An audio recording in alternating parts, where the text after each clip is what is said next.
छत्तीसगढ़ में साड़ी की बड़ी दुकान की गद्दी पर एक गाय बैठती है। बीते 7 सालों से इस गाय के लिए दुकान में गद्दी की जगह निर्धारित है।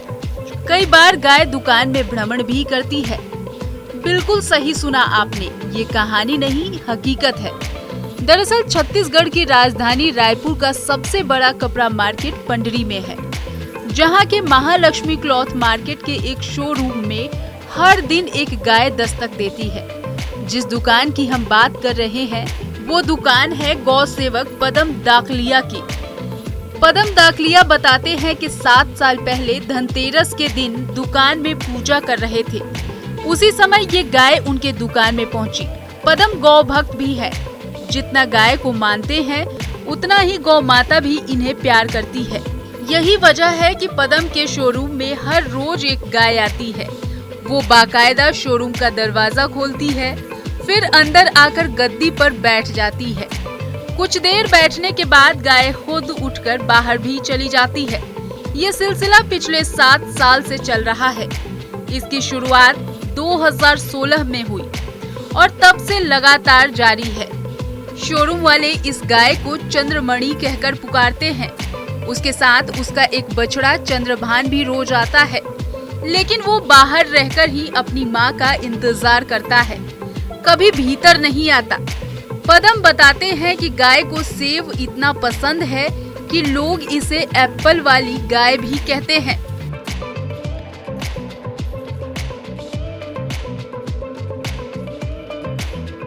ये संदेश जो देना चाह रहा हूँ, जैसे आप बोल रहे हैं आप क्या संदेश भी देना चाह रहे हैं, तो मैं ये संदेश देना चाह रहा हूँ कि हम गौ माता की सेवा करने वाले इस दुनिया में कोई पैदा हो ही नहीं सकता है, क्योंकि वो गौ माता है और वो माता ही इस पर्यावरण की, इस देश की और इस देश के बच्चों की, यानी हम सभी की सेवा कर रही है।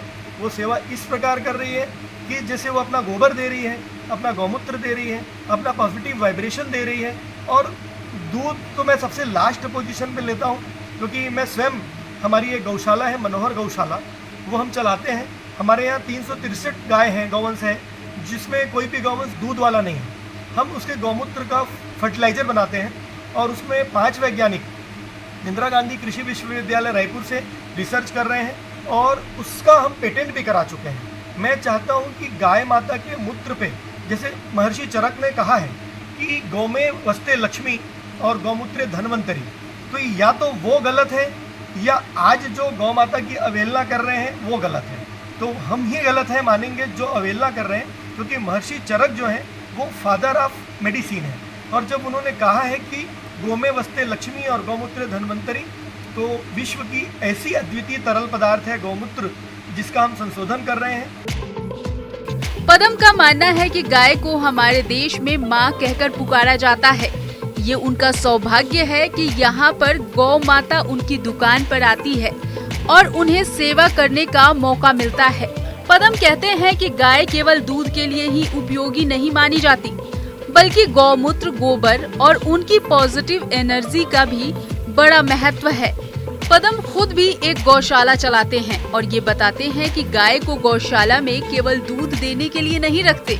उनका सबसे महत्वपूर्ण काम है गाय के मूत्र का शोधन करना, जिसके लिए उन्होंने बाकायदा साइंटिस्टों की मदद भी ली है। बहरहाल पदम के दुकान में गाय का आगमन इन दिनों चर्चा का विषय बना हुआ है। इस पर लोग तरह तरह की प्रतिक्रियाएं दे रहे हैं।